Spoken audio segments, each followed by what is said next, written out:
What's up, ladies and gentlemen? It's Brennan. I'm BMX45. Today we're coming at you with another video. We have another deck profile for the BT21 format, or the Digimon TCG. We have two more decks to go. Our second last being, of course, the Medusamon Dragonkin deck.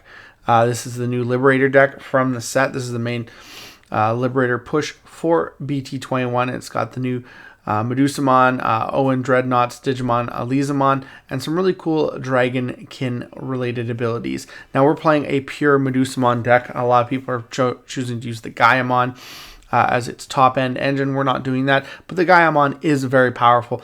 There's so many good Gaiamon cards now, especially with the new promo. Definitely an option for this deck. But let's get into it. Let's talk about how we built the deck, how we like it, how we feel about it, and hey, if you enjoy this type of content, be sure to smash that like button, comment down below. We'd love to hear your thoughts. Subscribe to the channel and hit that bell for notifications so you don't miss a single minute of the fun.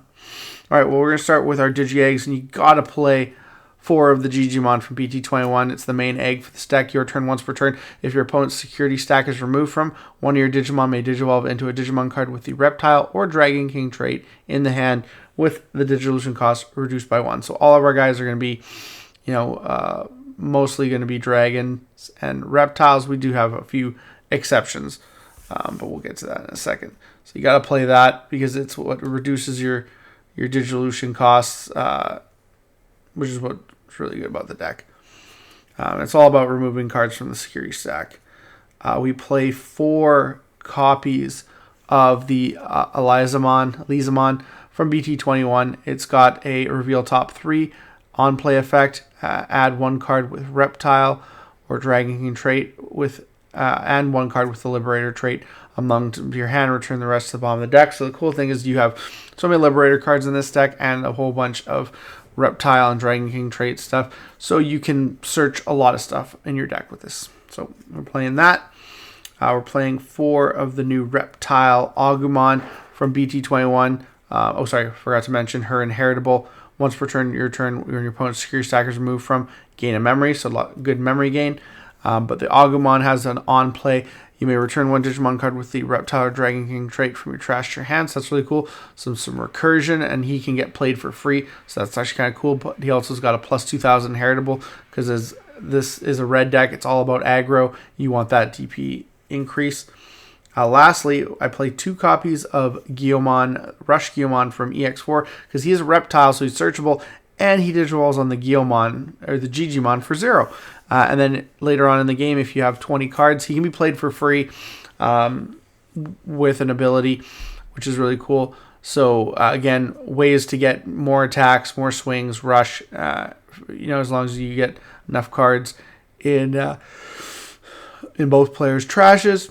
He gets rush, not super hard, but there's not really a trash focus to this deck. But it's a good level 3 because we don't have a lot of good rookies for this deck. There are some other things. You could play other Reptile Agumons that give you power boosts. This is how I like it right now. It is a little kind of low for me, but right now, until we get some better rookies, I think it's fine at 10.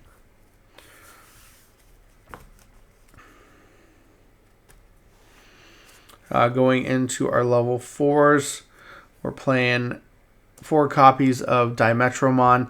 That's the Liberator Digivolution. It's got the same inheritable. When your opponent's security stack is removed from, once per turn, gain a memory. And then it's when Digivolving, you have 1 or fewer Tamers. You may play an Owen Dreadnought in your hand without paying the cost. Again, you want to get your Owens out there. They're important to the game. So that's really, really good. We're playing 2 copies of Flamedramon. It's a Dragonkin. So you can have that reduced Digivolution cost.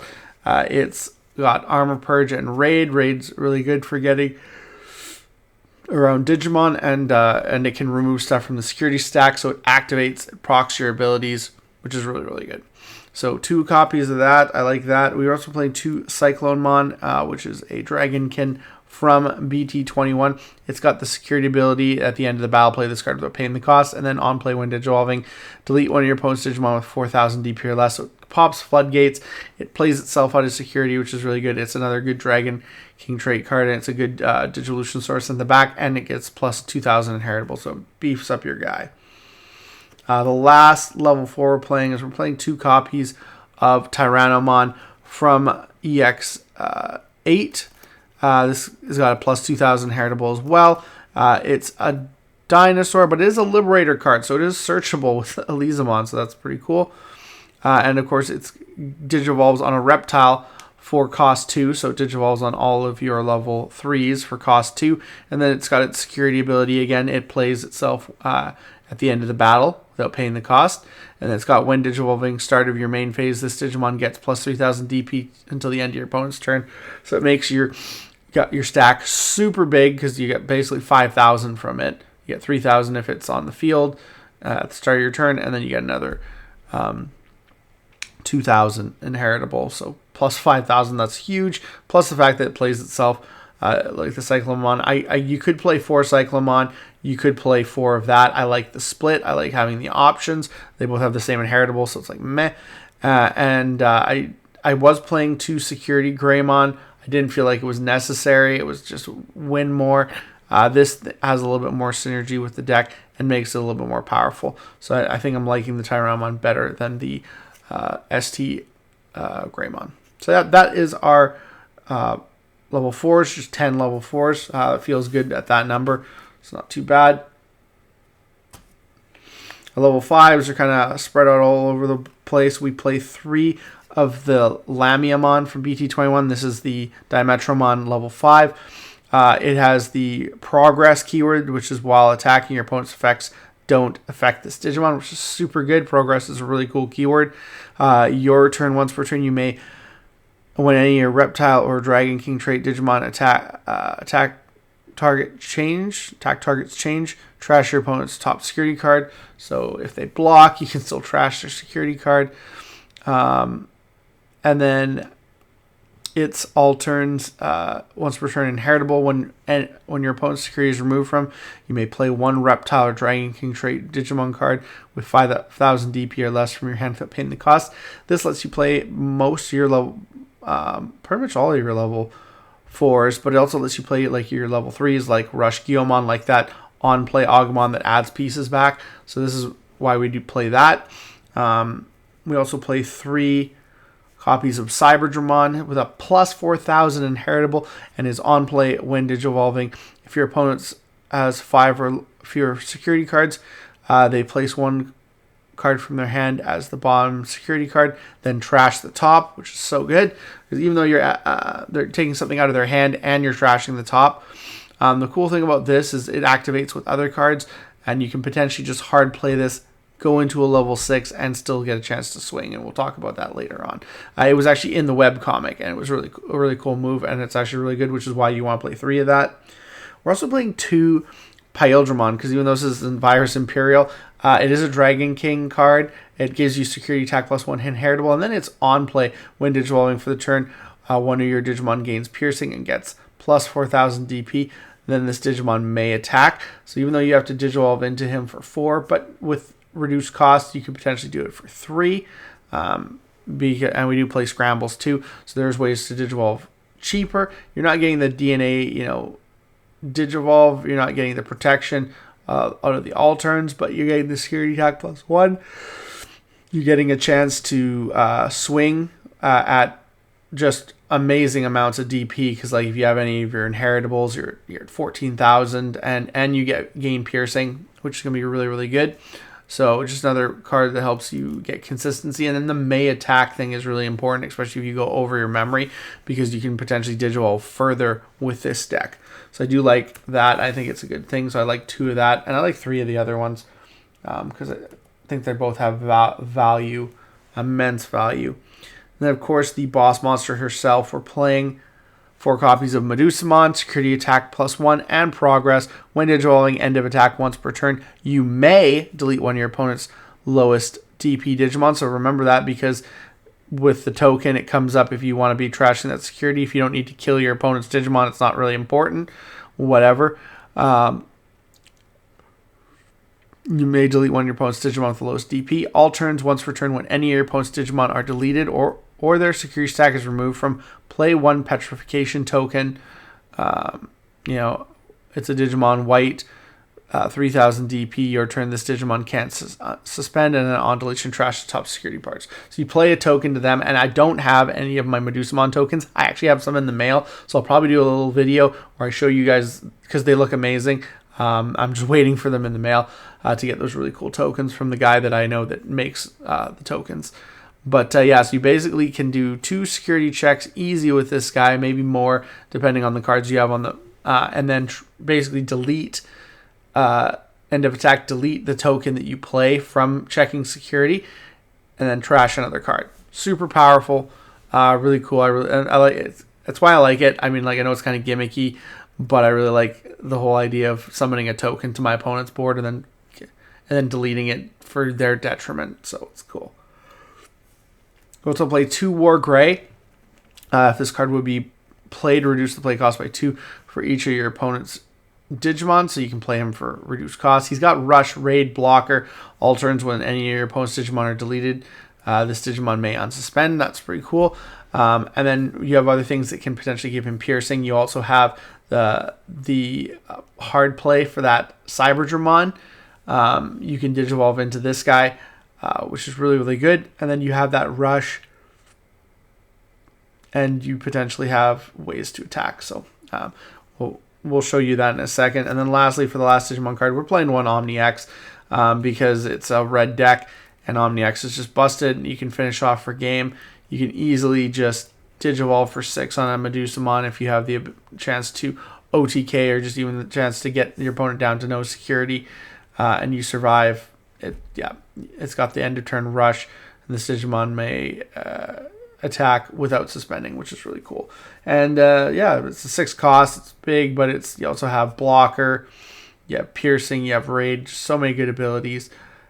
You're never really going to get the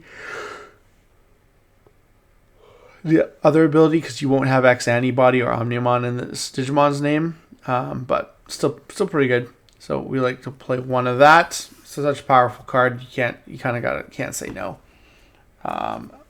For our tamers, we have 3 copies of the new Owen Dreadnought from BT21, which is start of your main phase. If your opponent has a Digimon gain a memory, end of your turn, by suspending 1 tamer and 1 of your Digimon with a Reptile or Dragonkin trait gains Piercing for the turn, and then that Digimon may attack. This helps you because this gets you Piercing, like I said. This helps you with the Cyberdramon combo, because then you can hard play it, you can attack with it, you can Digivolve. We'll get to that, how you Digivolve with that, and just gives you a lot of synergy as well as giving you Piercing. You need to see this card on the field. We also have 2 of the old Owen Dreadnought as Memory Tamer, and then all turns while whenever your opponent's security stack is removed from, by suspending this Tamer, delete 1 of your opponent's Digimon with 4000 DP or less. That's really cool. It's also good against decks like 3 Great Angels that remove on their turn, because then if they do their abilities, you can blow up their Digimon, which is actually pretty funny. So yeah. So that's actually pretty funny. But the other cool thing is that when you play your Medusamon tokens to their board, if you have to use Medusamon's ability to delete a Digimon on their side of the board, you can then summon the token and then check security and then use him to destroy the token to trash security. Also play 1 tie because it's another good memory tamer, and because security attack +1 is always nice in an aggression deck. So I like 1 tie because it's another memory tamer option, as well as it gives you that security attack +1. That's it for the tamers. But yeah, the Owen, super good. I wish the old Owen was a little bit better, but it is still pretty good. Last, we have our option cards. We're playing 2 of the new Raging Serpentine from BT21. This is the main option card for the deck. It's actually pretty good. Security abilities: delete 1 of your opponent's Digimon with the highest DP. When this card would be played, if your opponent has 3 or fewer security cards, reduce the cost by 4. So it's a 4 play cost into the game, which is actually really easy to come by. And then main, delete 1 of your opponent's highest DP Digimon, then place this card in the battle area. All turns when your opponent's security stack is removed from delay, 1 of your Reptile or Dragonkin trait Digimon may Digivolve into a Reptile or Dragonkin trait Digimon in the hand without paying the cost. So this is really cool. The combo with the Cyberdramon is you can play the Cyberdramon. His own effect removes from security effect. So if you have this in the battle area, you can auto Digivolve into that War Gray, get your piercing from him, get your rush and raid, and then you may attack with this. So you can potentially swing and destroy your opponent's stuff and then unsuspend. And if you, for some reason, if you're able to maintain turn, even better. So it's actually really good. We play 3 copies of Memory Boost because memory is great. We need memory and we need to search out our pieces. So you want max out your Memory Boosts. Because we do reduce Digillusion costs with like the Digimon and other stuff, like the Raging Serpentine, we only play 2 copies of Offense Training because it's really only there for like the level 3 to level 4 Digillusion to make that free or to reduce the cost maybe on the level 5. So we don't play as many copies of that. And then we play 2 copies of Red Scramble because making those level 5s Digillusion costs less, especially with the Pyeldramon being a 4, is really good. And because just being able to play a level 3 at the start of the turn and then put something back in the stack, like a Cyberdramon that you can just throw down and try to go for game with, is super powerful. Helps you get your combo pieces, and it's really good. So 2 of those is what I like. And the deck is running pretty good. It's pretty consistent. Of course, being that there's only like really one line set, you do have your your issues here and there. But it's a pretty consistent deck. It's a pretty fun deck. I really like the pure Medusamon build, but I'm probably going to try out the Gaiomon stuff a little bit later on because they are super powerful, and having those reduced Digillusion costs for Gaiomon or free with Raging Serpentine is super powerful, especially since it has the D-Digivolve keyword, which is one of the best keywords in the game. But tell me what you guys think about my pure build. Do you like it? Do you think it's good? Do you think I should just play the Gaiomon version and forget about this? What do you guys think? Let me know in the comments down below, and tell me, how did you like this Liberator style deck profile? We got one more deck profile to go, and it's going to be a fun one here. So we'll be bringing that to you soon, and we'll be almost done our BT21 deck profiles. Looks like that's all the time we have for this video. Thank you very much for tuning in. We hope to see you in the next video. As always, have a wonderful day. That's all for now, folks.